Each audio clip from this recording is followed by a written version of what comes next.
Na introdução do Livro dos Espíritos, Kardec assim grafa: o sábio, para estudar algo que ele desconhece, ele deixa de lado seu saber, porque um estudo novo não se faz com ideias pré-concebidas.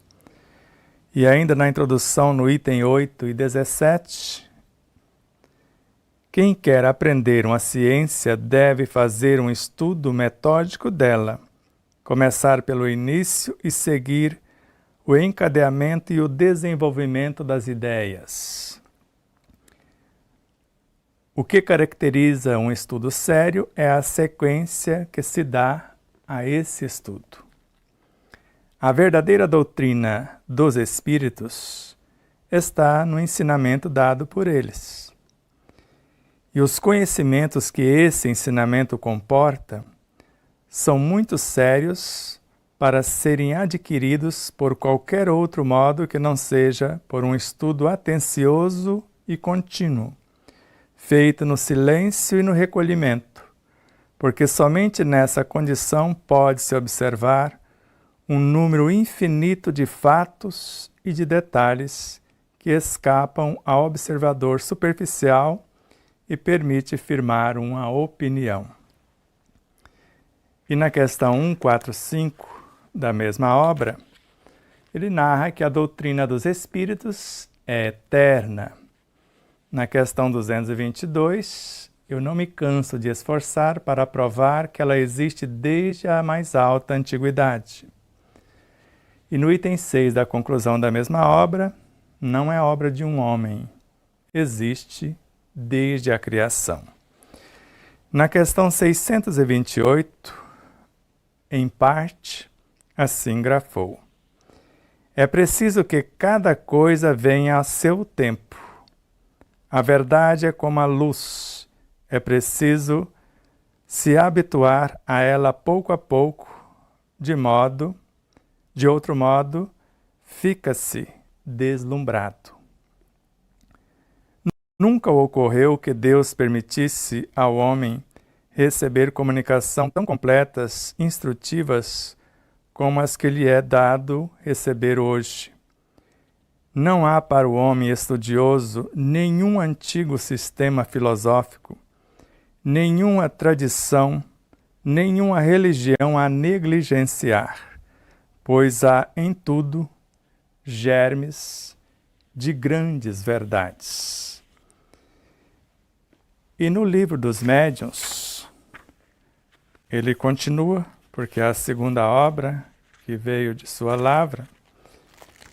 Aqueles que querem conhecer tudo em uma ciência devem necessariamente ler de tudo o que é escrito sobre a matéria, ou pelo menos as coisas principais, e não se limitar a um único autor. Deve ler mesmo os prós e os contras, tanto as críticas quanto as opiniões elogiosas, e estudar os diferentes sistemas filosóficos, científicos, religiosos, a fim de poder julgar com conhecimento. E no Evangelho segundo o Espiritismo, que é a sequência da obra, a terceira obra, o ensino dos Espíritos reproduz as palavras de Jesus sobre diferentes formas, e por isso desenvolve-as e comenta-as para colocá-las ao alcance de todos. E tem uma característica própria, é universal.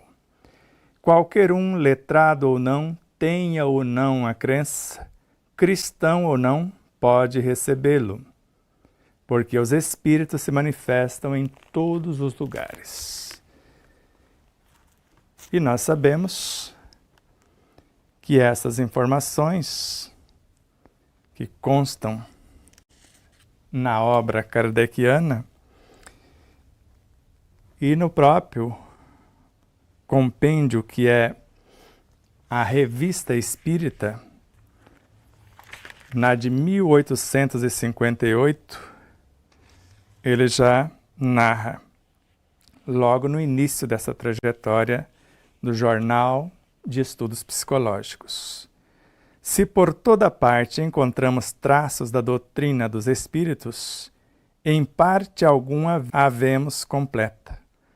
Tudo indica ter sido reservado à nossa época coordenar esses fragmentos esparsos entre os povos, entre todos os povos, a fim de chegar-se à unidade de princípio através de um conjunto mais completo.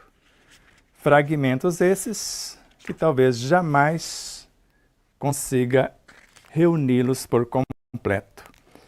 E mais tarde, na Revista Espírita, ele fala que o Espiritismo é uma lei da natureza. Ele está no ar, ele está no espaço, ele está por toda parte. E o que era o Espiritismo, o cristianismo há 18 séculos, senão o Espiritismo? Só o nome era diferente, se a doutrina é eterna. E quase no final de sua lavra, de sua obra, já em 1868, assim gravou na Revista Espírita de julho do mês do ano citado. A natureza não disse a sua última palavra, e o que é utopia hoje pode ser verdade amanhã. E no Evangelho segundo o Espiritismo está assim: erros explicados tornar-se-ão grandes verdades. E prossegue: o Espiritismo que assimila todas as verdades quando elas são constatadas. A porta do Espiritismo estará sempre aberta a todas as ideias progressivas, a todas as aquisições da inteligência e, por minha vez, a todas as potências da consciência.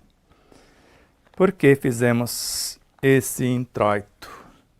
Em muitos lugares que passamos, às vezes assombramos aqueles que não estudam a doutrina dos espíritos. Porque nesta vida, todo o conhecimento que possuímos é fruto dessa doutrina, só que ela é eterna. Buscamos no hoje, no ontem, no amanhã, porque nós podemos viajar no tempo, para o passado, para o futuro, e nós estamos vendo isso com Pietro Baldi e estamos vendo isso com muitos outros autores. Eu sou Sebastião Camargo, começa agora mais um programa, o Despertar da Consciência. O ensino universal dos Espíritos, como se percebe, é a nossa régua para estudar, para medir, para compreender o Evangelho personificado, que nós chamamos de Jesus, o Cristo de Deus, e vivenciá-lo em espírito verdadeiro. Porque hoje vamos falar da segunda parte do exame de consciência com Pietro Baldi. E se o ensino é universal, esta obra de Pietro Baldi é um complemento de outros estudos por outros luminares. Porque se a doutrina é dos espíritos e não devemos ficar limitados nem a um único sistema, nem a um único autor, ler de tudo, os prós e os contras, e nós sabemos que é para isso que aqui estamos. Agora, lamentamos aqueles que não estudam Allan Kardec, pelo menos, ou que ele organizou, como vocês puderam observar, foi reservado à nossa época organizar o que estava esparso em toda a humanidade. Ele começou, ele basicamente sintetizou o que era do Ocidente. As informações estudadas que vieram do Oriente não chegou a entrar no que nós chamamos a codificação. Imagina se ele estivesse fisicamente aqui até hoje embora não esteja fisicamente, ele está na coordenação, até hoje, desse ensino, ao lado do seu mestre, modelo e guia, do seu espírito familiar, do seu espírito guia, do espírito de verdade. E vocês querem estudar? O que podemos dizer agora, como nós estamos assombrando alguns estudiosos, mas o que você disse no primeiro livro está diferente no segundo. Até no primeiro livro, de um parágrafo para outro, de um capítulo para outro, nós já atualizamos as ideias como fizera Allan Kardec. E assim, no segundo livro vai estar bem mais diferenciado as informações, e no terceiro, como será? E no quarto, no quinto, e na próxima encarnação. Então a fila anda, e o ensino dos espíritos caminha com o progresso, e jamais será ultrapassado, conforme está no item 55 do capítulo 1 da obra A Gênese. Então, respire fundo, net espectador, net espectadores, que são a causa do nosso existir, a Aline Gonçalves, que amorosamente nos conduz até vocês, corações solidários e fraternos, empresas e emissoras parceiras, todos os seres do mais ínfimo ao mais elevado astro, do mais ínfimo ser ao mais elevado astro. Somos um. Namastê.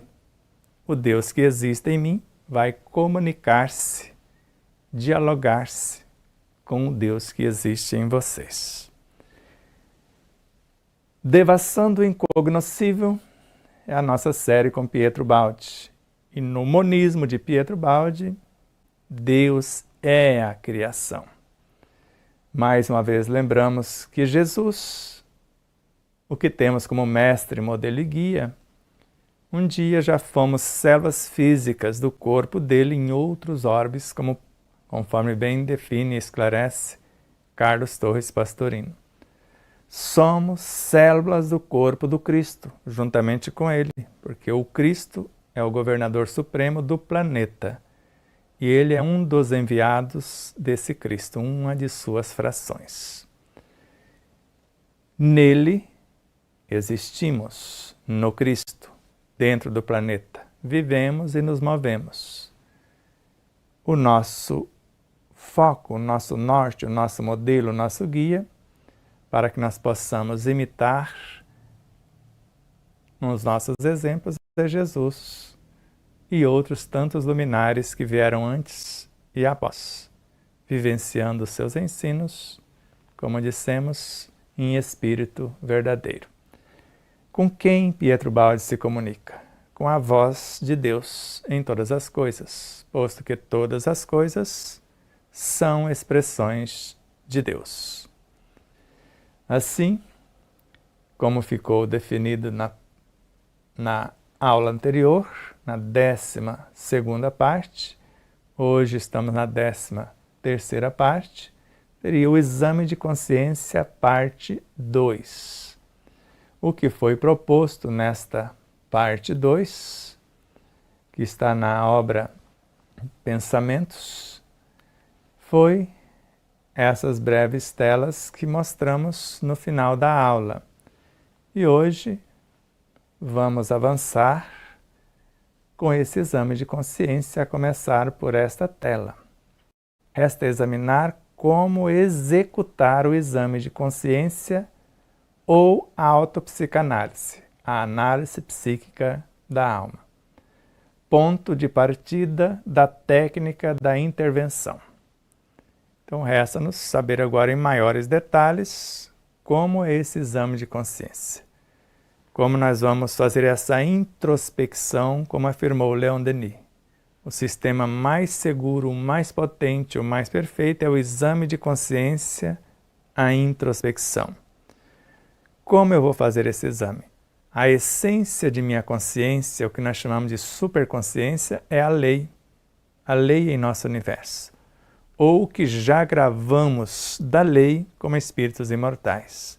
E nós, a alma, ainda desconhecemos esta lei porque saímos de lá como uma semente de possibilidades, um ponto de autoconsciência pura, para arrebanhar ovelhas inúmeras, compor os nossos veículos de expressão e transformá-los em veículos de evolução.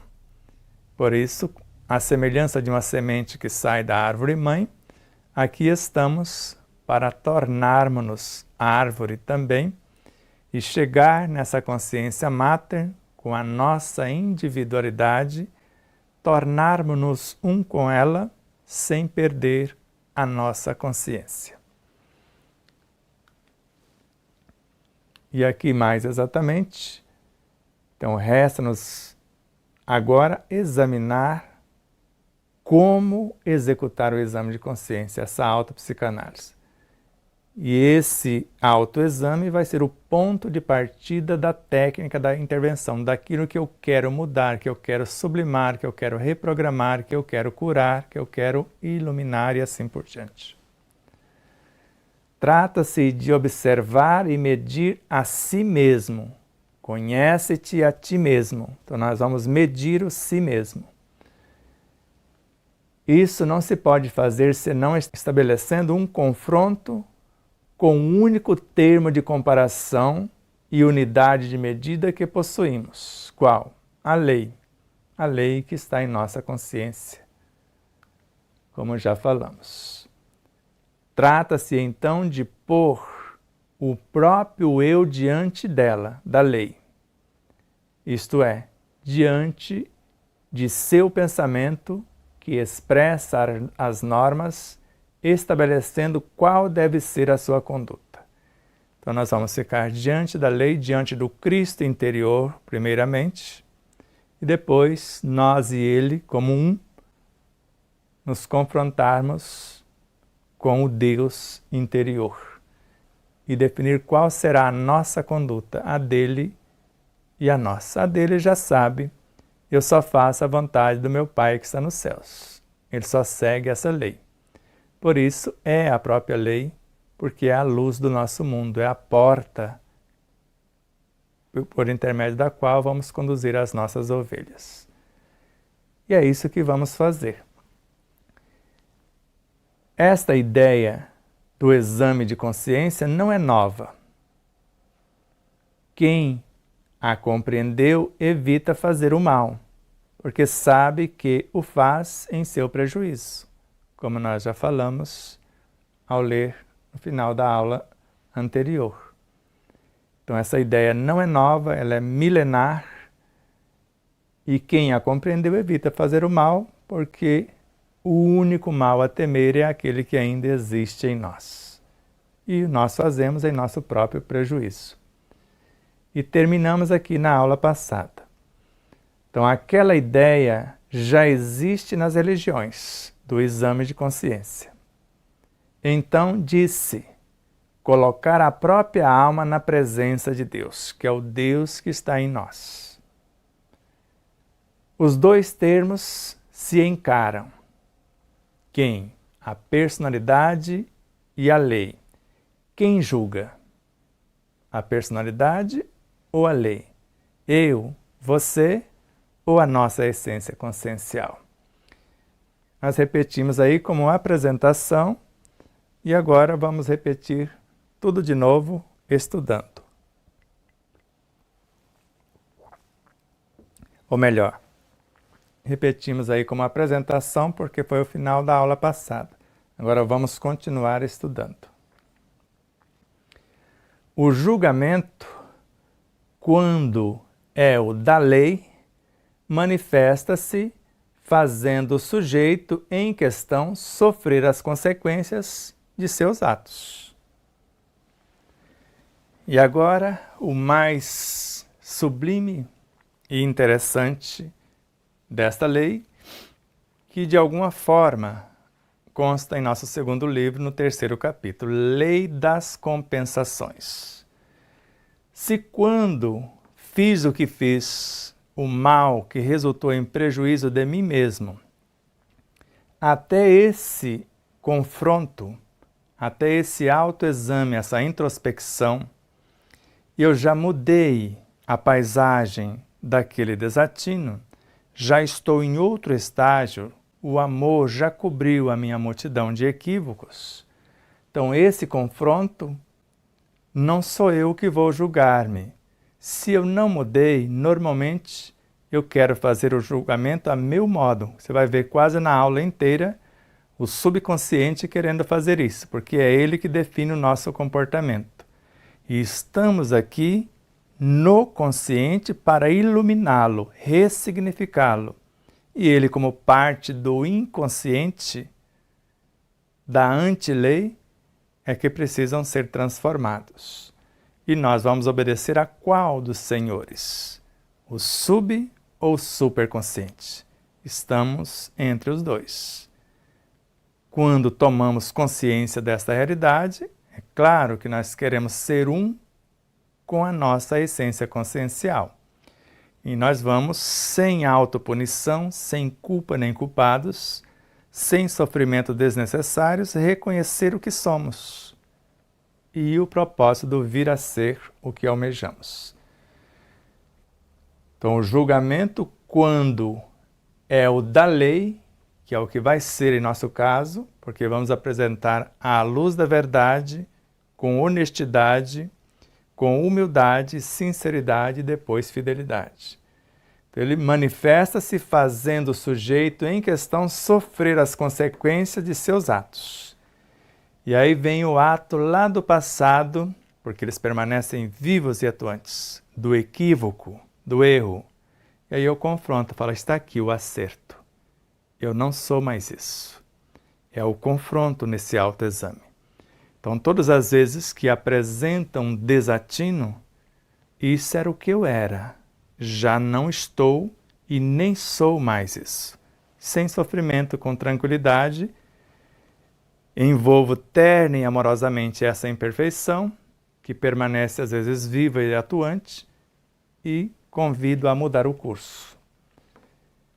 Assim fazendo, eu não vou mais sofrer as consequências do olho por olho, mas todas as atenuantes possíveis que eu fiz no meu universo refletiu também nos outros universos a quem aparentemente lesamos, e a cota que era deles, desses universos, ou que lhes eram de direito, já chegou até eles. Por isso, eu estou perdoando-me, eu estou libertando essas consciências, tirando esse fardo dos equívocos, porque já estou noutra realidade. E assim, quando, ao contrário, aquele julgamento é executado pelo sujeito, por mim, por vocês, qualquer um de nós que não queremos enfrentar a lei, então acontece que esta pessoa julga a seu modo, porque ele olha com os seus olhos e está interessado no julgamento. É o que fez Santo Agostinho, com honestidade, com sinceridade, humildade, fidelidade, na questão 919A, na obra O Livro dos Espíritos. Como que eu posso condenar no outro e a mesma atitude eu desculpar em mim? Não existe dois pesos, duas medidas. Então, qualquer situação nesse auto-julgamento, se fosse outra pessoa, o que faria eu? Porque o mesmo que eu faço com o outro, preciso fazer comigo. Ser indulgente para com o outro, indulgente para comigo. Ou, conforme as lições antigas, severo para comigo e indulgente para com o outro. Mas hoje sabemos que eu vou amar o outro conforme me amo. Eu vou ser indulgente sem conivência. E vou ser com o outro também indulgente sem conivência também.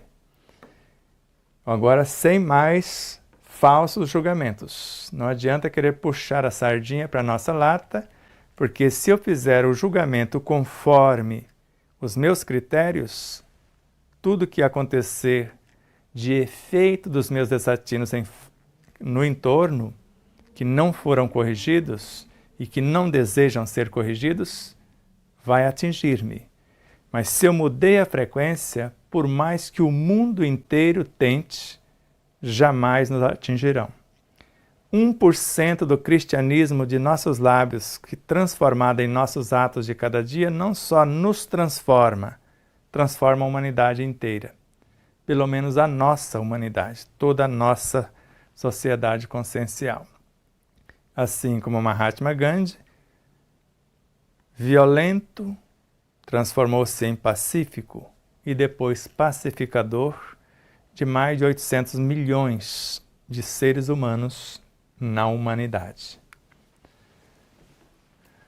Isso leva a uma distorção do mesmo julgamento, o que é perigoso porque o erro do diagnóstico produz o lançamento da trajetória daquele caso em direção errada, uma colocação em posição contra a lei, erro a ser pago depois. Aí nós vamos agravar a situação ao invés de amenizar. Então, cometeu o equívoco, faça o autoexame. Com qual intenção eu cometi? Foi um aparente erro visando um acerto? Errei apenas o cálculo? Eu posso corrigir a rota. É um fenômeno analisável em suas causas. Eu viajo para o passado. Corrigível em seu desenvolvimento do ato cometido até o presente. E controlável em seus movimentos do presente para o futuro. Se eu já chego no presente reprogramado, estou indo nesse vir a ser perene, tornar-se aquilo que almejei ou que nós almejamos.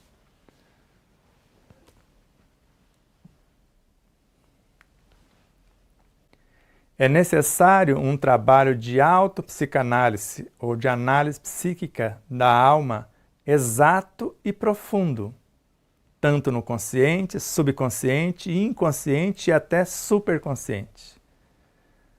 Anteposto à ação. Então eu vou voltar no passado, porque é antes da ação. Um trabalho executado por um ser consciente e responsável, provido de um senso moral mais agudo, principalmente pelo fato de que ele, dado sua evolução, deve ser livre e, portanto, capaz de fazer tudo por si. Porque agora é a hora de andar com as próprias luzes quando chegamos nesta condição. Então é necessário um trabalho de autopsicanálise, análise psíquica da alma, de introspecção, mas exato perante a lei, eu e a lei, você e a sua lei. E profundo, porque vai do consciente, eu disse do subconsciente e inconsciente, rumo ao superconsciente. Então eu vou passar por todos esses estágios. Eu, o consciente, estou sendo conduzido pelo subconsciente, pelo inconsciente ou pelo superconsciente. Então, anteposto à ação que eu vou tomar da intervenção. Vou voltar no passado, analisar a causa, corrigir um novo desenvolvimento e controlar os seus movimentos no trabalho a ser executado por um ser consciente do que está fazendo e responsável por todos os elementos que está conduzindo. Agora, esse ser provido de um senso moral no seu comportamento mais agudo, mais coerente com o que prega. O seu pregar em coerência com o que sente, o seu sentir com o que pensa, o seu pensar com o que sabe. Então, principalmente pelo fato de que ele, quem está fazendo o exame ou o autoexame, esse ser moral, com esse moral mais agudo, mais refinado, dado a sua evolução, esse despertar de consciência, ele deve ser livre, porque a liberdade é filha da verdade, ele quer andar à luz da verdade. E, portanto, capaz de fazer tudo por si. Autocura, autoiluminação, autoconhecimento. E agora, estudantes do despertar. Muitos não querem nem ler o livro, querem ir para o estudo sem ter lido a lição. Como que fica? Qual o nível de consciência?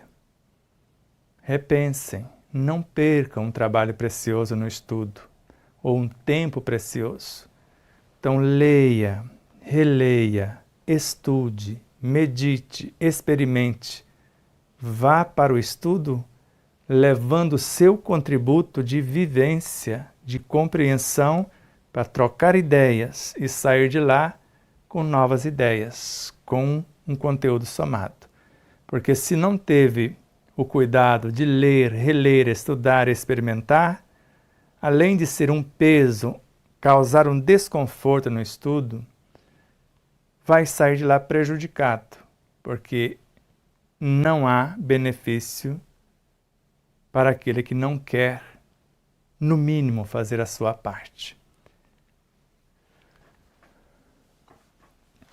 Em tal caso, o termo de comparação, base da autoanálise, não é uma simples lista dos atos impostos ou proibidos. Não é isso. Mas é o pensamento contido na lei, diretivo de seu funcionamento. Então, em tal caso, nesse confronto, o termo de comparação do meu comportamento, a base para essa autoanálise, não é uma simples lista dos atos que alguém me impôs ou me proibiu. E como se eu fizesse algo proibido, me equivoquei. Mas é o pensamento contido na lei, que é a essência de minha consciência, o Cristo e o Deus que existem em mim, que são as diretrizes do pensamento, da condução dessa própria lei. Então, essas diretrizes que, vindo ao encontro do meu universo mental, tornam-se lei, porque chegam aqui como novos pensamentos, novas ideias, novos sentimentos, novas propostas de mudança. Neste caso, o indivíduo encontra-se diante da lei, não mais na posição de criança guiada pela mão, porque ignorante e irresponsável, cujo único dever é somente o de obedecer. Infelizmente, é a situação da maioria de nós. Muitos estudiosos do livro Despertar da Consciência não fez a leitura recomendada da obra inteira e logo no primeiro parágrafo já quer explicações. Com todo respeito, o autor não tem que explicar a obra.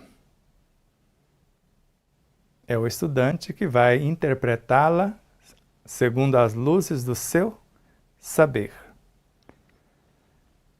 Ele pode estar junto, acrescentando algo que não foi colocado na obra. Mas é dever do estudioso devassar a obra com as luzes do seu saber ou buscar a aquisição desse saber. Então, nesse caso, o indivíduo encontra-se diante da lei, da sua essência consciencial, não mais na posição de criança guiada pela mão, que para tudo quer uma resposta pronta para que ela possa dividir com os outros. Então, o mérito não é dela. O mérito é de quem deu a resposta. E nesse sentido, tem estudantes que numa semana envia mais de 500 mensagens no nosso WhatsApp. É humanamente impossível. Imagine o tempo precioso que gastamos para coisas que não têm sentido. Se houvesse o estudo de fato, não precisaria ser assim. Vez por outra, há algo que aparentemente está de um jeito e depois de outro no próprio livro, ou responsável pelo grupo de estudo, é uma coisa. Mas vamos repensar. Porque ignorante e irresponsável, cujo único dever é somente o de obedecer. Então ele ignora, não tem responsabilidade. Se ele obedece, o responsável é quem mandou. Ele executa, não deu certo, coloca a responsabilidade em quem deu as diretrizes. E todas as diretrizes do suprassumo de nossa consciência e de um número infindável de outras consciências estão no livro. Todo está no livro, todo o suprassumo. Agora nós precisamos fazer a nossa parte. Eu nunca fiz pergunta a Allan Kardec da sua obra.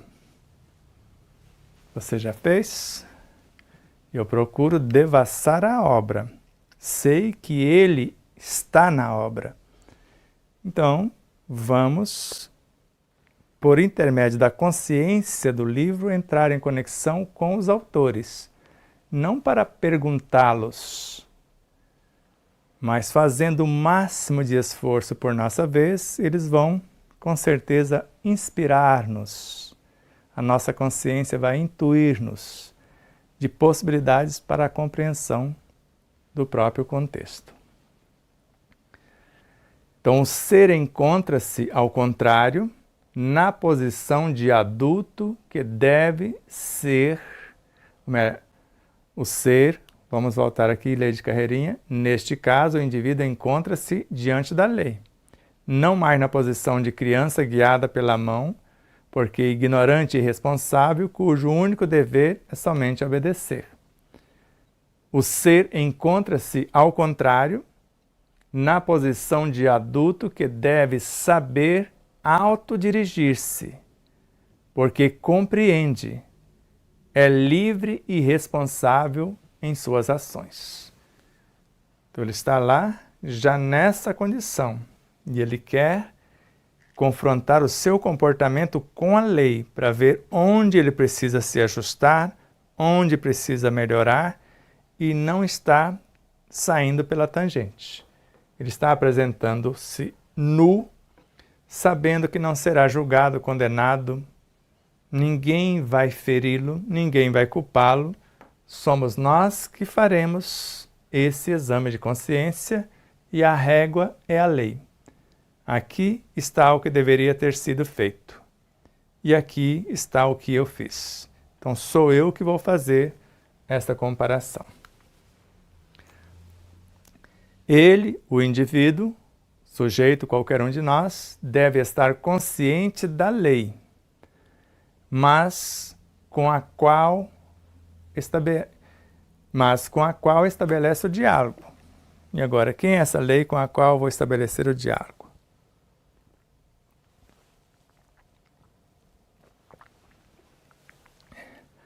Se eu sou um átomo, eu estou conversando com a consciência do átomo.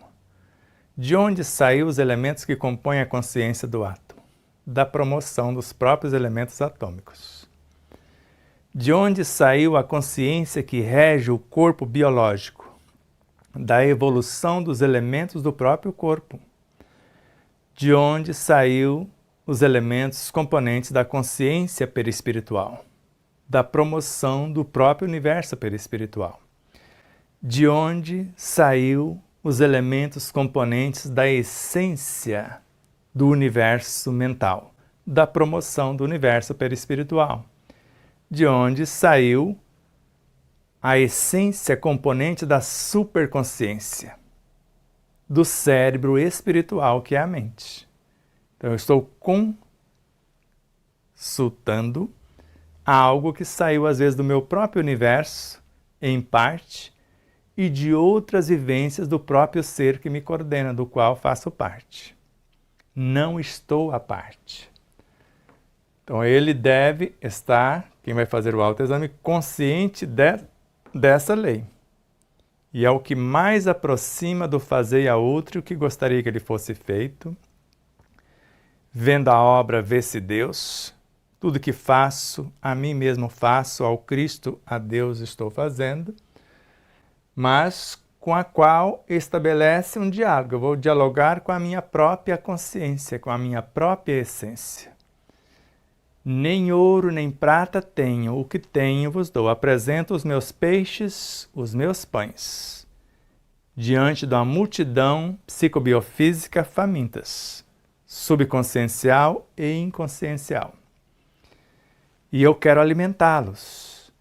Agora a minha consciência, o meu Cristo, o meu Senhor, vai multiplicar, fecundando os meus pães e peixes, que são os meus talentos, a água do meu coração, o que eu possuo de estados virtuosos, com a água viva do Evangelho, da lei, que vai dar as novas diretrizes para que eu possa aperfeiçoar-me e alimentar os meus, promovendo-os um a um, posto que nenhuma das ovelhas que meu Pai me confiou deve se perder. E a função aqui do capítulo 8 do segundo livro: ir lá, dialogar com essa lei, vir para a ação e depois voltar e fazer o balanço. Então é livre para errar, mas conhece as consequências do erro pelo qual é responsável. Não adianta responsabilizar o outro. Então sou livre para enganar a mim mesmo, se assim for. Mas eu conheço as consequências do erro, do equívoco, pelo qual sou responsável. Então o único que eu vou enganar sou eu mesmo. Não tem outra. O mal que se pratica, para si mesmo se praticam. Pietro Baldi, e nós já vimos. Temos então, frente a frente, os dois termos: a alma, nós, e Deus, a nossa consciência. Isto é, o eu, a nossa personalidade, e a lei, que é a nossa individualidade, ou a essência de nossa individualidade. E se eu quero ser um com Jesus, como Paulo o desejava, ele passou por um longo caminho, pelo seu Calvário libertador, pela sua estrada de Damasco, até um dia poder dizer: sigam-me vós, a multidão componente do seu universo, seus corpos de expressão. Sigam-me vós, porque já não sou mais eu, a consciência, Paulo, quem vive por minha ignorância, mas é o Cristo, a lei que existe em mim, é que me direciona. Eu só faço a vontade desse Pai que está no céu de minha consciência. O exame de si mesmo não se faz sozinho, mas pondo-se a si mesmo em confronto com os princípios que regem o funcionamento da lei, que são as virtudes, os princípios que regem o funcionamento da lei. E não é só a cada um conforme suas obras, fazer a outro que gostaria que ele fizesse. O verdadeiro homem de bem é aquele que pratica. Pratica o quê? A lei de justiça, amor, caridade na sua maior pureza. Desde o comportamento, o relacionamento com os mais ínfimos seres aos mais elevados astros, que é em sua maior pureza. O amor que compreende, a justiça que corrige, a caridade que salva no processo de iluminação. Ele consulta a sua consciência diante dos seus próprios atos, esse autoexame, para ver se não violou a lei, no seu tríplice aspecto. Se não fez o mal, algo ante a lei, ou que chamamos de anti-lei, contrário à lei. E se fez todo bem, conforme a lei, que podia. Ele não negligencia nenhuma oportunidade de ser útil, conforme as diretrizes da lei. E ainda consulta se fez tudo o que era possível e se alguém tem o que queixar-se dele e se fez a outrem tudo o que gostaria que ele fizesse. É esse os elementos, os princípios do funcionamento da própria lei. Poderíamos dizer 9 princípios, conforme está no Livro dos Espíritos, terceira parte, que tornou-se um princípio único, que é o 10º, lei de justiça, amor e caridade. O indivíduo põe-se nu perante aquele quadro e nele se espelha. Então, eu estou vendo-me diante da lei, diante da minha essência consciencial, me vendo no espelho. Pode, assim, ver quais são os pontos de coincidência com as linhas da lei e quais os pontos de divergência. Porque agora eu vou sobrepor o meu universo. Eu estou perante a lei como num espelho.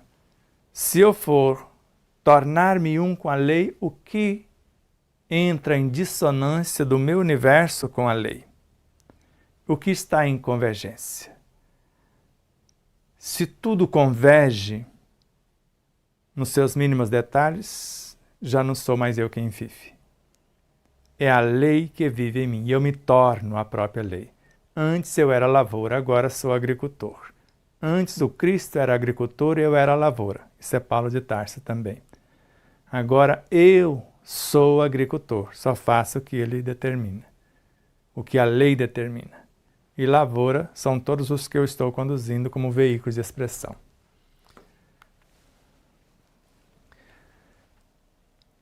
Positivos, para eles serão os pontos de acordo com a lei. E negativos, os de desacordo, os que estão em desacordo com essa própria lei. Quanto mais exato, objetivo e correspondente à verdade seja o exame de consciência que eu estou fazendo, tanto maior será o seu valor para dirigir a técnica da intervenção, para eu poder intervir no meu universo e mudar a minha destinação. Então, positivos, já que aqui eu vou me pôr perante a lei, nu, estou vendo-me no espelho,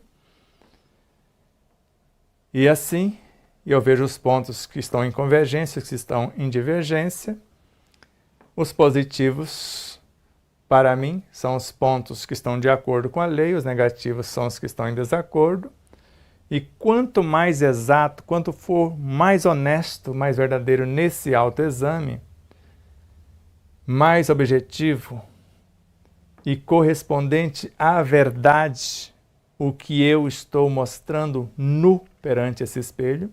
Então, seja esse exame quanto mais verdadeiro, porque ninguém está me vendo, só eu e minha consciência. Tanto maior será o meu valor para dirigir a técnica da intervenção, a reconstrução dos meus veículos de expressão, a expansão e iluminação dos meus veículos de evolução, a criação como um mago sideral de novas almas, de novas personalidades, e assim sucessivamente. Só depende de nós. Para isso, eu quero, eu sei, eu faço. Se querer é fazer convergir todas as potências do meu ser, toda a energia para o alvo que eu quero atingir, para aquilo que eu quero conquistar, para aquilo que eu quero governar, como que eu faço isso sem o saber? Sem o estudo profundo das forças e das leis. Porque no estudo eu já tenho essa confirmação em mim. Eu estou lendo, agora eu reli, e agora eu vou estudar. E estudar é compreender que eu sou tudo, és tudo. E eu vou confrontar o que está escrito com a minha essência consciencial. Se eu já sei o que está no escrito, de imediato eu compreendo. Se ainda não tenho os característicos daquelas novas informações, eu vou me esforçar, elevar-me em espírito ir até essa essência consciencial, buscar essas diretivas por intuição, em outras consciências por inspiração. Vou conseguir o máximo por minha vez e depois vou para o estudo e apresento os meus peixes, os meus pães, o fruto do meu esforço. Isso vai influenciar o grupo, vai motivar o grupo, vai motivar outros grupos, outros seres para o estudo e assim sucessivamente. Agora, de forma irresponsável, eu vou sem ter lido a lição. Nem tive o trabalho de abrir o livro. E ao invés de ficar calado, pelo menos, ainda interfiro, discordando. Vejo o tamanho da perturbação que vou voltar. Então, se eu não tive o cuidado de ler, reler, estudar, pensar, refletir, eu não tenho o direito de abrir a boca. Enquanto todos não falarem, eu absorver o que eles estudaram, o fruto do conhecimento deles. E, por minha vez, fazer uma pequena síntese que eu absorvi do conhecimento deles e só vai ficar vivo em mim se eu voltar para casa e vivenciá-lo para que ele faça parte integrante da minha realidade.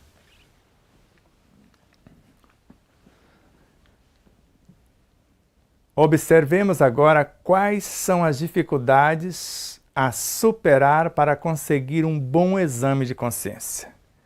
Tome água. Vamos precisar.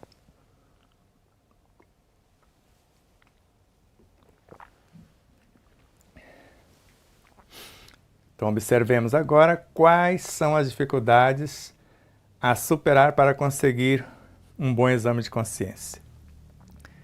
E os estudiosos falam, tanto do despertar da consciência quanto outros. A dificuldade está na vivência, porque não estudou. Não pensou, refletiu, não discerniu, não compreendeu, não fez o exame de consciência. Por isso não consegue. Eu quero dar ordem para um tecido físico se eu os desconheço. Não dou as condições e quero que eles executam o que eu estou pensando. Como que um funcionário pode fazer um produto nobre sem matéria-prima, sem as condições, sem um salário digno, sem tudo que precisa para que isso se dê, sem a capacitação e assim por diante?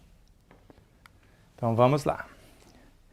A principal consiste no fato de que o órgão de juízo de si mesmo é o próprio eu. Eu quero medir tudo conforme a mim. Sendo ele parte envolvida, são fáceis os erros de avaliação na análise. Agora, se eu me apresento nu e não tem outro norte, não tem outra régua senão a lei, é uma coisa. Agora, se eu quero colocar-me em defesa dos meus próprios desatinos, desequilíbrios, é um dos piores equívocos. Por isso que o pior entrave é o apego às ideias, porque eu quero defender as minhas ideias, não quero abrir mão do que eu penso que sei, foi o que nós lemos inicialmente com Kardec. O sábio, para estudar algo que ele desconhece, ele deixa de lado o seu saber, principalmente nesse autoexame.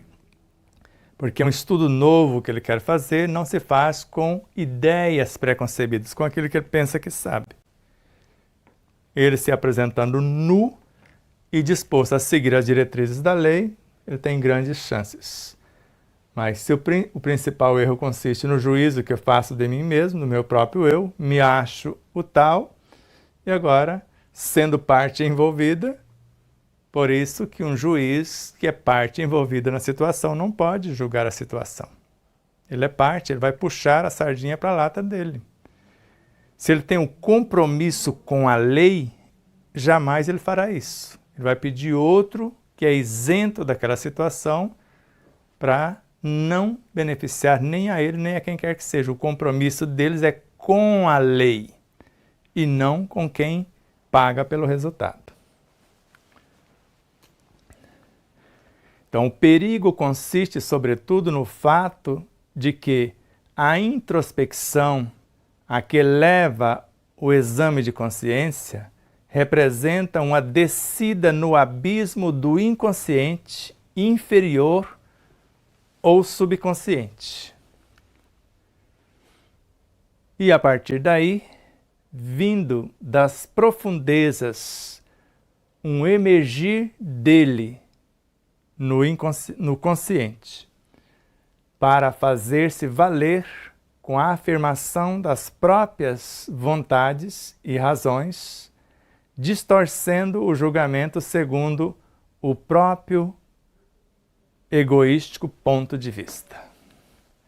Então veja a gravidade disso. Eu quero fazer um autoexame, ao invés de eu ir para o âmago da minha superconsciência, e o perigo consiste, sobretudo, no fato de que a introspecção, a que leva o exame de consciência, representa uma descida para o abismo. Eu quero defender os meus desequilíbrios, os abismos do inconsciente inferior ou do subconsciente, que é parte dele.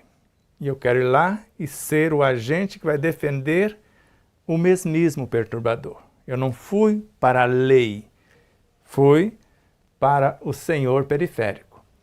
E a partir daí, se eu mergulhei no subconsciente, no inconsciente inferiores, e vindo dessas profundezas subconsciente e inconsciente, eu vou emergir desse universo no consciente. Vou voltar para a minha mente, para o meu consciente, com estas propostas, para fazer-se valer com a afirmação das próprias vontades e razões desses dois universos, distorcendo o julgamento segundo o próprio egoístico ponto de vista que quer permanecer no mesmismo perturbador, porque o que nós chamamos de ego, que são os agentes desses dois cenários, tem em si como meta o misoneísmo, a aversão do novo. Agora, se eu vou ao Deus em secreto, que em secreto me ouvirá, eu volto capacitado e ninguém resistirá ao contato do verdadeiro amor. Porque eu não venho para pedir, eu venho para transformá-los em luz também. Quem me vê, vê o Pai. O subconsciente representa, então, um perigo do qual devemos nos resguardar. Vejamos mais exatamente em que consiste nossa opinião. Nós já vamos, aí nós voltaremos aqui. Então, para fazer isso, devemos basear-nos em afirmações já demonstradas, que para nós são problemas resolvidos, aos quais não podemos retornar. Ele vai basear para fazer uma nova proposta. Então, o subconsciente representa, então, um perigo do qual devemos nos resguardar, porque ele vai nos convidar à manutenção do já posto.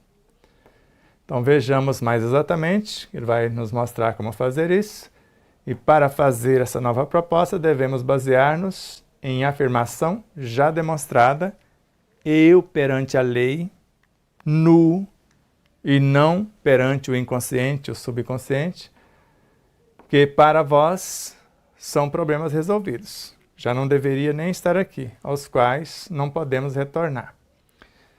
Então, a psique, que é a alma, a psique humana, pode se dividir em 3 zonas. Subconsciente, responsável por nosso comportamento, o consciente, onde então estamos, e o superconsciente, que é as 3 áreas de nossa maior atenção, que representam seus 3 níveis de evolução. O existir não é estático, mas é um tornar-se nessas 3 dimensões.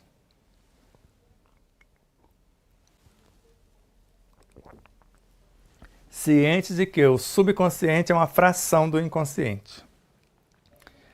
Então, se a alma humana, a personalidade, pode se dividir em 3 zonas, O subconsciente é uma fração do inconsciente gerido pelo superconsciente, o subconsciente. O consciente é onde eu e você nos encontramos. É uma emanação do superconsciente. Agora, nós deveríamos, em primeiro lugar, consultar o nosso superconsciente, a lei, para ressignificar o subconsciente e, com isso, mudando o nosso comportamento. Então, subconsciente, consciente e superconsciente, que representam seus 3 níveis de evolução.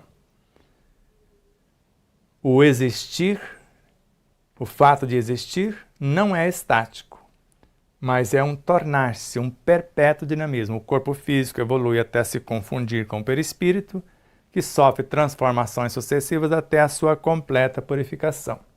Então, quando o consciente ilumina-se com o superconsciente, ressignifica o subconsciente e, com isso, transforma o perispírito e o corpo, e a psique inteira se renova, se ilumina.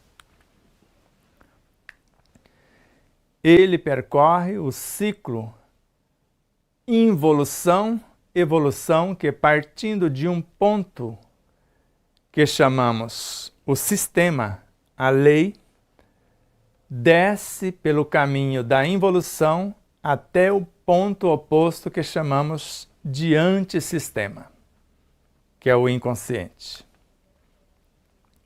para revelar-se depois deste ponto, pelo caminho da evolução. Eu vou lá no abismo e os convido a vir para as estrelas, até o sistema, até a lei outra vez.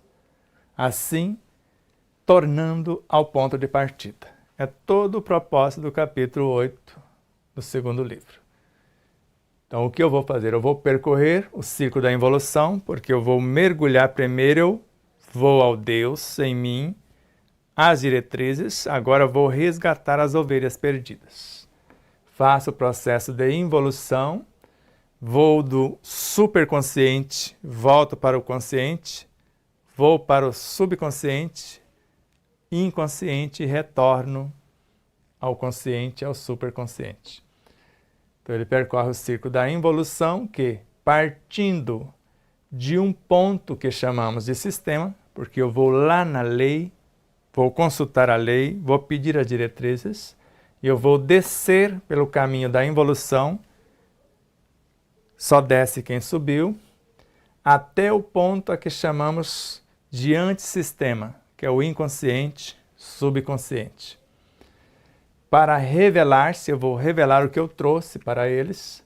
Depois deste ponto, imagina Jesus vindo até nós, fazendo a sua pregação, fazendo a sua proposta, e agora ele voltando para o Pai, pelo caminho da evolução. Ele volta promovendo seus veículos de expressão e espera que façamos o mesmo, até o sistema, até voltar ao Pai outra vez, assim tornando-se ao ponto de partida de onde saiu. É o exame de consciência, a ação, a intervenção e o retorno ao ponto de partida. Temos, desta forma, um dualismo de termos opostos. Quais são? Positivo e negativo, sistema, que é a lei, e antissistema, que é a antilei, ou o involuído, estrutura bipolar, que não quebra a unidade. Ambas pertencem à mesma unidade do todo. É como você pegar o positivo e negativo de uma rede elétrica. Unidade que o caminho evolutivo, tornando ao ponto de partida, tende a reconstruir. Basta isso para nos orientar. Então vamos lá. Então nós temos desta forma um dualismo de termos opostos. A minha proposta é transformar o negativo. Lá no sistema, na lei, peguei as diretrizes do positivo. Então, as diretrizes do sistema. Estou viajando para o antissistema, o que é contrário ao sistema. O Cristo, o anticristo, ou seja, todas as pessoas que destonam, estão em dissonância com as diretrizes crísticas. Então, é a estrutura bipolar que não quebra a unidade do todo, porque fazem parte da mesma unidade. Tudo cresce e evolui. Então, unidade que o caminho evolutivo dentro desse processo, tornando ao ponto de partida, eu vou lá no abismo e torno ao ponto de partida, quando chego no ponto de partida, tende a reconstruir, porque eu fui lá, é um fenômeno analisável em suas causas, fui lá, reprogramei, corrigível em seu desenvolvimento, estou reconstruindo, e controlável em seus movimentos, chego aos pés do mestre de onde saí, com os talentos multiplicados. Então basta isso para nos orientar.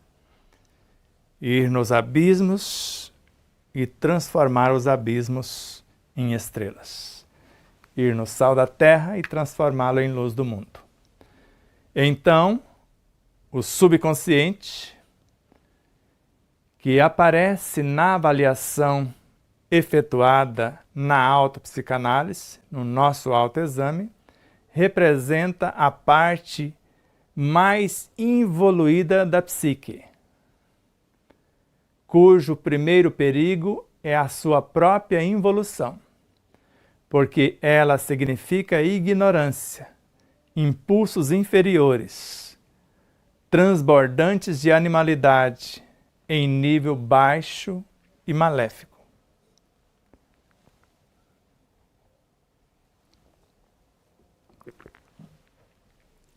Por isso que eu preciso me equipar. Então, N autores, Leon Denis, Joana de Ângeles, Pietro Baldi, vários. Primeiro eu vou na lei. Introspecção, autopsicanálise, exame de consciência. Sou fecundado, sou capacitado. Agora eu volto para o holocausto. O mesmo trajeto que Jesus. O mesmo Calvário libertador, até a completa crucificação, que é a transformação dos elementos e levar a força resultante transformada para o ponto de partida. Então, o subconsciente, os automatismos, os instintos que coordenam todas as forças perispirituais e biológicas, que aparece na avaliação no autoexame, efetue nesta autopsicanálise, nessa análise psíquica. Então ele representa a parte mais involuída da psique, porque ele é que faz parte da psique diretamente. Mente consciente, subconsciente, perispírito e corpo e a alma. Cujo primeiro perigo é a sua involução, eu ir lá e misturar e esquecer do que eu fui fazer e ser mais um. Porque ele significa ignorância, ignora a si próprio, ignora esse estágio evolutivo que nós estamos falando. Então lá nós vamos encontrar impulsos inferiores para o mesmismo, para comer mais, para se refestelar e etc, etc. E transbordantes de animalidade em nível baixo e maléfico, porque é apenas a manutenção da vida com todos os desequilíbrios que causamos por esse processo de ignorância e perturbação que nós criamos. Depois, esta posição involuída representa uma maior proximidade do polo negativo do ser e daí a tendência a realizar-se naquela direção, isto é, para o negativo. E eu fazer a viagem e ficar preso, aprisionado nesse negativo. Segundo o modelo do tipo anti-lei, que representa a queda espiritual, enquanto a redenção consiste em seguir a lei. Então agora nós estamos viajando tudo isso dentro de nós, dentro do próprio ser. Então depois que eu faço esse confronto com o subconsciente, esta posição involuída representa uma maior proximidade do polo negativo, que é a tendência de realizar-se naquela direção, que é o que nós chamamos de negativo, que também a antilei, que segundo o modelo é a antilei que representa a queda espiritual. Então ele representa a queda espiritual, enquanto a redenção consiste em seguir a lei. Então, para os equívocos cometidos, nós estamos aqui num estágio de acordo com os excessos, com os equívocos, frutos da ignorância, nós vamos descendo. É como se você parar para fazer fofoca, para caluniar, para difamar, para mentir. Tudo isso é a queda espiritual, a queda moral.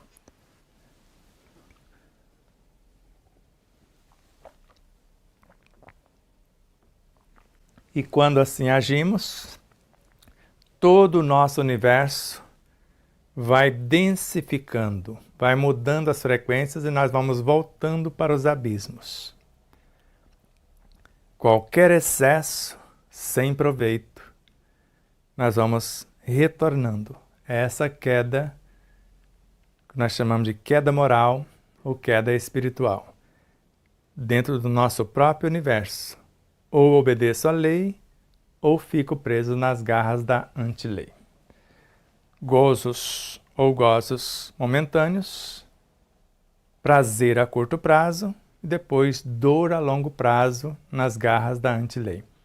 Ou dor a curto prazo, obedecendo à lei, e depois prazer a longo prazo, que é o nirvana, o samadhi, o encontro com o Deus em mim. Restam ainda outras considerações. O subconsciente, pela sua qualidade de involuído, gravitando em direção ao polo negativo, desejaria a vitória dele, subconsciente, sobre o polo positivo, a lei. Ou seja, ele deseja a vitória da antilei. O que para ele significa querer substituir como lei a lei de Deus. Ele quer ser a própria lei, que é o que nós estamos vendo no mundo hoje, os donos do mundo querendo ser Deus, querendo ser a lei, e aqueles que querem agir contrariando isso, obedecendo a Deus, é o que chamamos de lei.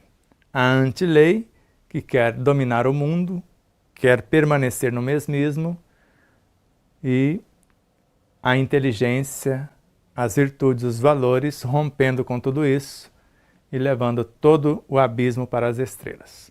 Então, o subconsciente tem uma psicologia sua, e se a observamos, revela-nos a sua estrutura. Basta esse autoexame e observar as tendências.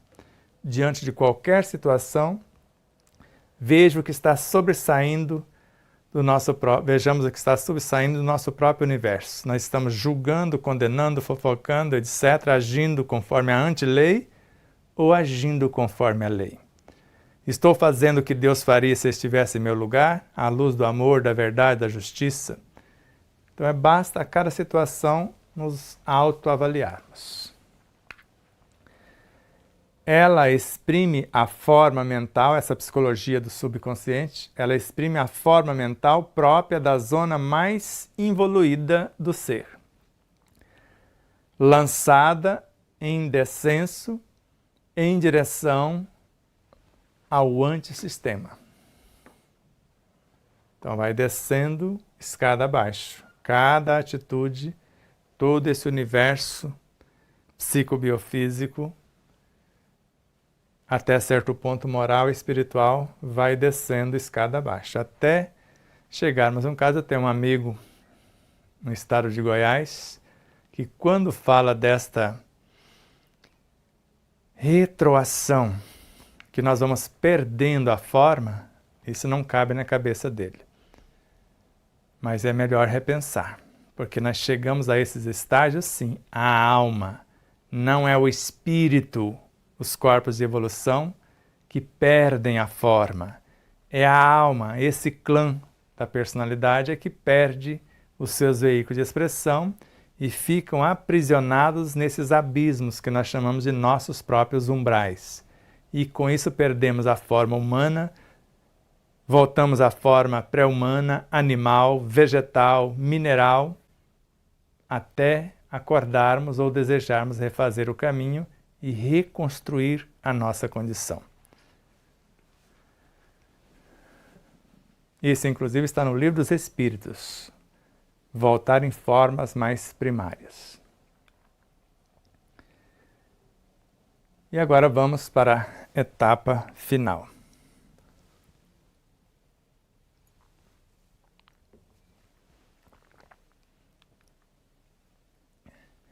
Em conclusão, essa psicologia, ela é a zona de retrocesso pela substituição do próprio Ei ao Deus Lei, para colocar o que está no polo negativo como Senhor, no lugar daquilo que está no polo positivo, fazendo de um elemento que deve funcionar disciplinadamente dentro da lei, ao contrário, um centro independente e dominador. Leva isso para a humanidade hoje, para o mundo, que vocês vão entender exatamente o que está acontecendo em nosso mundo hoje. Então, concluindo, esta psicologia do próprio inconsciente, nós vamos ver esse processo de involução ou da antilei, que são os donos do mundo, os senhores que comandam o mundo, pelo menos pensam que estão comandando, que em breves dias todos serão destituídos por conta desses que estão acordando. Então, em comunhão, ela é a zona do retrocesso pela substituição do próprio eu. Eu quero ser Deus. O chamado anticristo não é um elemento único, é um comportamento que é a antilei, o contrário à lei. Eu quero substituir pelo Deus lei. Deus não existe. A família não existe. A religião não existe. A espiritualidade não existe. O que existe é o dinheiro, o gozo, o prazer, o mando e assim por diante. Então, para colocar o que está no polo negativo, que é tudo isso que aprisionam as criaturas, como Senhor. E nós temos que adorar a foto do ditador do país, da nação, e não o Deus, o Cristo a quem acreditamos. Então, no lugar daquilo que está no polo positivo, que seria a lei, o Cristo, o Deus que existe em nós. Então, fazendo de um elemento que deve funcionar disciplinadamente dentro da lei de justiça, amor, caridade em sua maior pureza, ao contrário, um centro independente e dominador que dilapidam os patrimônios das nações ou todos os recursos das nações e também, por que não, o ser humano naquilo que tem de mais nobre e tirando a esperança do porvir. Eis porque o subconsciente representa um obstáculo a vencer, porque se busca compreender a si mesmo diante da lei. E quando nós chamamos de subconsciente, vocês já ouviram falar de reptilianos. No planeta é aqui que eles estão, tentando dominar o planeta. Ou Anunnakis, quem os comanda. E assim por diante. Só que existem seres que representam a lei. E nada acontece senão o que a lei determina. Até um X eles são úteis à lei, para que nós aprendamos a pensar, raciocinar, duvidar, indagar e buscar a nossa libertação à luz da verdade. E quando assim acontecer, basta você assistir Vida de Inseto. Vai lá e assiste que você vai ver o que está acontecendo no mundo hoje. É a mesma coisa. Então, eis que o subconsciente representa um obstáculo a vencer esses donos do mundo, essas personagens que estão aí há séculos e milênios aprisionando. E se busca compreender a si mesmo diante da lei. Ah, se vocês soubessem o poder que tem, mudaria o mundo, mudaria o Brasil, mudaria as nações. Não é que ele procure impedir-nos de vê-la. O inconsciente não nos impede de ver essa lei, porque não tem capacidade para isso. Em sua involução, ele simplesmente não a vê e, por isso, não pode identificá-la. Então, esses seres que aprisionam os que desconhecem a si mesmos não conseguem sentir Deus, o Cristo, essa lei. Por isso, eles pensam e se intitulam deuses como se fossem a própria lei. Então a evolução é tamanha que eles não nos impedem de ver, porque ninguém nos impede de ver o que é certo, o que é verdadeiro, o que é justo, o que é nobre. Esses que tentam nos aprisionar é que não conseguem enxergar o que já enxergamos. Assim, coloca-nos perante os olhos daquilo que ele acredita ser a verdade, enquanto não passa de miragem de quem ignora o funcionamento da lei, que é o que está acontecendo. Por isso, essas duas partes, esses 2/3 da humanidade, um terço que já está desperto e outro terço que está despertando, vai colocar o terceiro terço para fora do planeta. Sejam eles banqueiros, seja quem for, desocuparão o planeta em breves dias. A luz do mundo permanecerá, apenas a lei de justiça, amor e caridade na sua maior pureza vicejará nesses dias. Então esta miragem precipita-nos no engano, porque com ela há que ajustar contas e depois tudo pagar.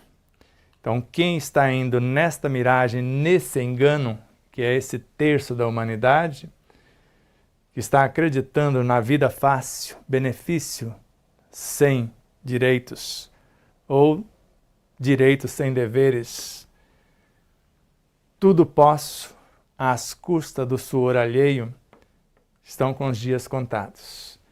Então esta miragem que eles estão vendo vai precipitar-nos ou precipitá-los nos enganos, porque há de ajustar contas e depois tudo pagar. Aqui provavelmente não dá mais tempo, mas em outros planos. Cêntio por cêntio, até o último ponto da lei. É experiência comum à psicologia da tentação que, para induzir ao mal, promete alegrias e depois não há senão desilusões e dores. Veja o que está acontecendo no Brasil.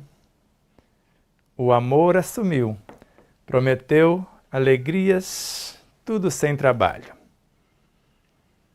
Não vou entrar nos detalhes. E veja o que está acontecendo, se alguma coisa que foi prometida está sendo cumprida de fato.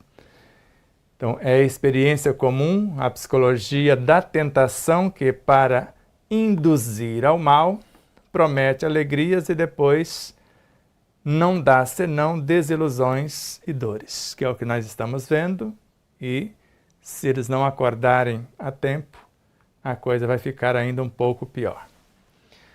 Guardemo-nos, então, do subconsciente. Estejamos atentos com esses reptilianos, com os Anunnakis que os conduzem. Quanto mais o indivíduo cai vítima dele, do subconsciente, desse sistema que está aprisionando o mundo, mais é involuído. E este fato denota a medida de sua involução.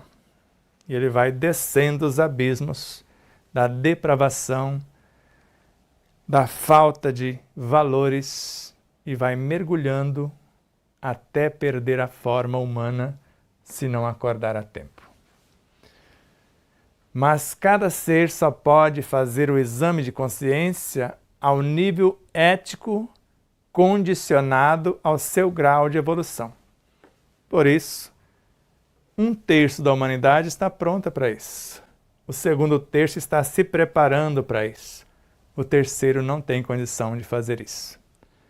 Quem vai mandar no seu julgamento é o subconsciente. São os prazeres ilusórios, as verdades enganosas, os direitos sem deveres. Pode-se então imaginar que exame possam fazer, ainda que de boa fé, por motivo de sua ignorância, o involuído e o subdesenvolvido que pensam no nível do subconsciente. Tente imaginar aí.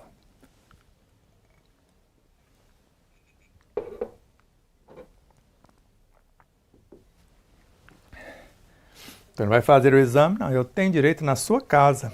Eu sou um preterido da sociedade. Sou vítima da sociedade. Então, a sua casa deve ser minha.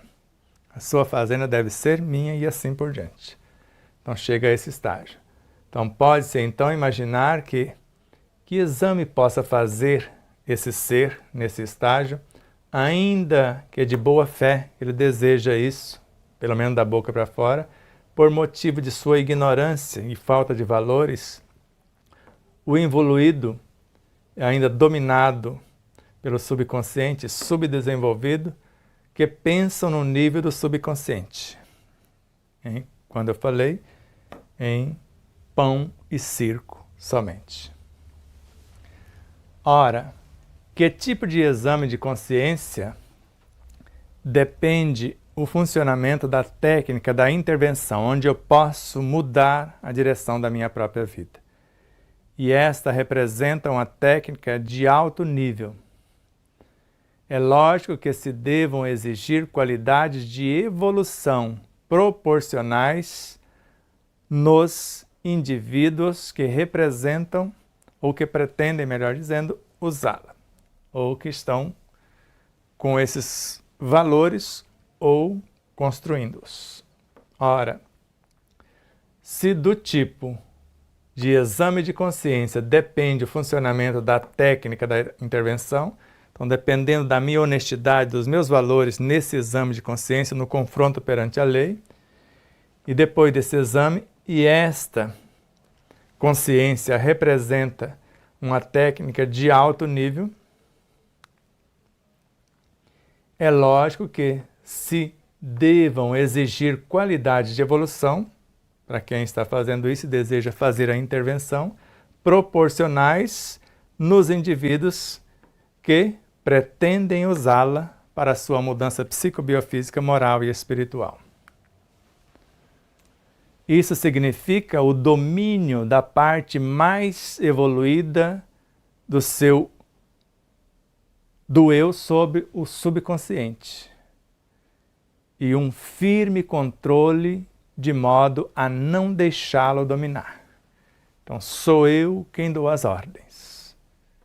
Então, isso significa o domínio da parte mais evoluída, o consciente, o superconsciente em perfeita conexão, do seu eu sobre o subconsciente, os automatismos que me regem, ou regem o meu perispírito e corpo, e ainda um firme propósito, a vontade firme de modo a não deixá-lo dominar, não deixar o meio, o involuído, a ignorância, o aprisionamento, tudo isso, né, nos atravancar ou nos aprisionar. Quem não sabe fazer isso, permaneça no nível preceitual e não se arrisque na livre iniciativa que ainda não sabe usá-la, porque pode terminar no erro, porque eu vou fazer um julgamento baseado no subconsciente, no eu menor. Então, se eu não estou pronto para pagar o preço, o mesmo caminho de Jesus, o mesmo caminho de Paulo de Tarso, o mesmo caminho de Mahatma Gandhi, o mesmo caminho dos avatares, Se eu não estou pronto, então eu fico por enquanto onde estou, mas pelo menos me esforçando gradativamente para chegar onde esses seres chegaram. Trata-se de 2 tipos de ética em 2 diversos níveis de evolução. A preceitual é adaptada ao indivíduo ignorante necessitado de orientação, ou recalcitrante que precisa ser corrigido à força, que esse terço da humanidade vai passar por isso, infelizmente. Já o método de intervenção dos 2 terços que estão acordando ou acordados pressupõe um indivíduo consciente que sabe autoanalisar-se, autodirigir-se sem cometer erros diante da lei e sabe corrigi-los uma vez cometidos, que é o que nós chamamos de 5ª dimensão. Esse é o estágio que nós estamos nos preparando para permanecer nessa dimensão, que vai ser exatamente isso. Então, chegaremos à condição de autoanalisarmos, autodirigirmos e, se cometer equívocos, diante da lei, nós estamos prontos a corrigi-los e nos alinharmos e seguir em frente. Por tudo isso, vê-se quanto é difícil fazer um verdadeiro exame de consciência. Quando os impulsos instintivos do subconsciente se sobrepõem à orientação iluminada da mente que conhece a lei. E aí, o que acharam? Foi muito desafiador? Vou repetir. Então, por tudo isso que nós falamos, nesta e nas etapas anteriores, vê-se o quanto é difícil fazer um verdadeiro exame de consciência, de nos apresentarmos nu perante a lei que em nossa consciência existe. Então, quando os impulsos instintivos do subconsciente se sobrepõem à orientação iluminada da mente que conhece a lei. Porque ou ele nos obedece, ou nós o transformamos à força, como vocês viram ali atrás. Como nós fizemos com o nosso próprio corpo. O que não nos obedecia, deixamos sem comer, até nos obedecer. E assim, a lei é em relação a tudo. Por isso, vamos passar por vários testes de escassez, de verdadeiros desafios e tormentos, para ver se realmente estamos conscientes, aptos a permanecer no estágio em que nos encontramos e avançar um degrau e mudar a frequência de nossa consciência e de nossa orientação. E o que nos aguarda na próxima etapa? Que parece que ainda vamos examinar-nos. Exame de consciência, parte 3. O que vamos encontrar lá? O exame de consciência é uma constatação de fato daquilo que somos. Nós queremos saber quem realmente somos em relação à lei. É uma análise inicial para tomar conhecimento de nossas qualidades, dos nossos valores imortais. A finalidade é prever as consequências que daí derivarão, a direção em que lançaremos as forças de um acontecimento que eu quero que torne realidade, a trajetória que estas forças seguirão e o ponto a que elas devem chegar. Então, eu estou criando uma realidade nova. Então, trata-se de um exame preventivo para tomar conhecimento das causas que, segundo sua natureza, o nosso eu nos levará a movimentar na fase inicial de um fato, permitindo a previsão de seu desenvolvimento como consequência daquelas causas, até o resultado final.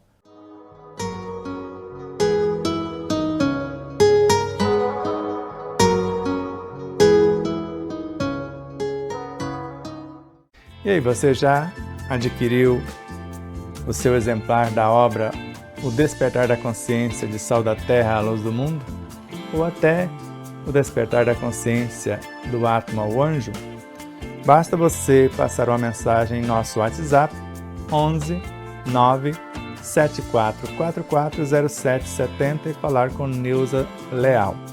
Faremos chegar o exemplar ou os exemplares até você, com ou sem o autógrafo. Desde já, infinita gratidão. E espero que vocês possam rever, compartilhar, se inscrever. Diga que gostou ou não gostou, faça seus comentários, porque é sempre uma honra imensa tê-los como os nossos auxiliares, não só a vossa audiência, por nos seguir em nossas redes sociais, por se inscrever aqui no canal do YouTube, por compartilhar, por fazer tudo o que possa para nos auxiliar nessa interminável jornada.